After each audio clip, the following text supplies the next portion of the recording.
Me, what's my name? What? It's good for me. What's my name? What's going on there, YouTube? So we got 160 volt pack. That's 27.8 amps. This is the replacement that took forever to come.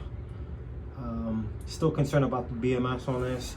I'm gonna have this one opened up before I mount it up, so I have a Bluetooth BMS, because I'm not gonna rely on anything sent to me by Teverun.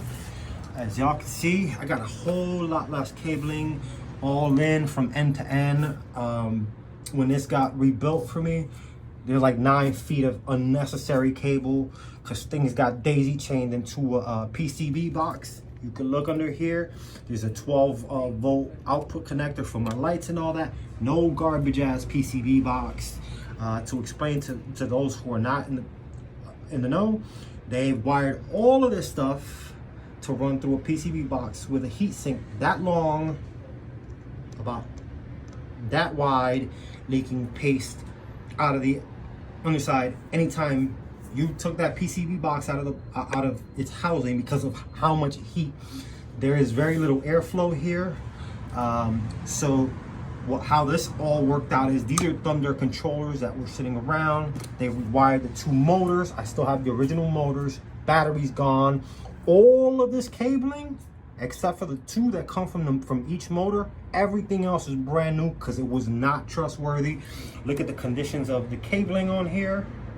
This is real cabling. Like, I don't see any metal parts sticking out of my XT connectors. I can't see any metallic parts. Y'all look at my old videos and you can see the differences here. My fuses are intact. I can shut this right down, put my deck back on. One of the issues here was always airflow. So how this worked out is these are taller than the deck. So what ended up happening is my mechanic brilliantly plays these over every hole.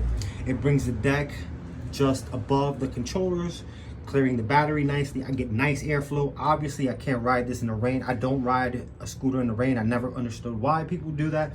So I don't have water concerns. What that does give me is better airflow. My components stay cooler. But I am going to counter that by getting a 3D printed riser that comes up this. It's going to probably be this color. I don't know if I'm going to keep these colors or get this all sandblasted off and repainted, but it'll match whatever my last color is. And hopefully I can work something out that has a sliding door for when I need airflow on hotter days and when I don't need the airflow and I may get stuck in some condensation. But it'll seal this whole thing back up and give me the option of full insulation and airflow whenever I need it. As y'all can see, 1 battery pack. I'm just gonna do this so y'all can see what the top speed is on this now, with 1 battery pack, new controllers, and without that mess of garbage wiring that they daisy chained. This is just free spin right now, and I'm laying on, that's because I was laying on the, I'm going, look at this. Still waiting for Big Sag.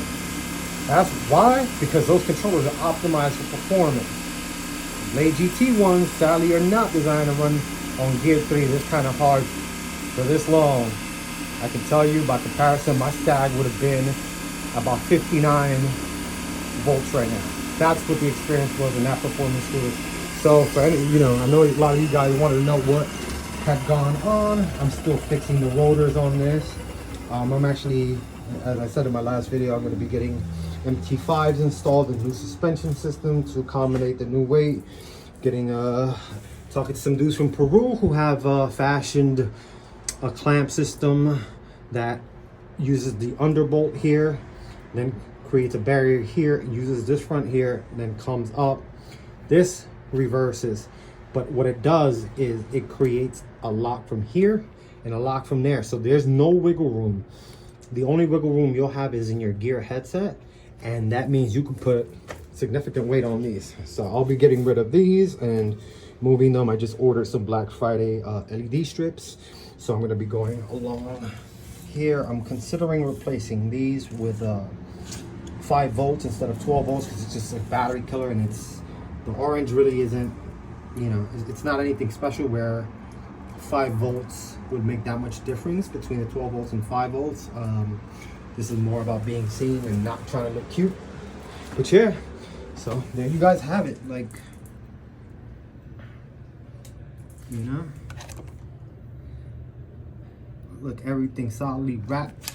It's the kind of service you get at Mini Motors, unlike the scooter manufacturers. Y'all be well. I'll have new videos for y'all. As you know, I'm messing with this. This is getting a new battery.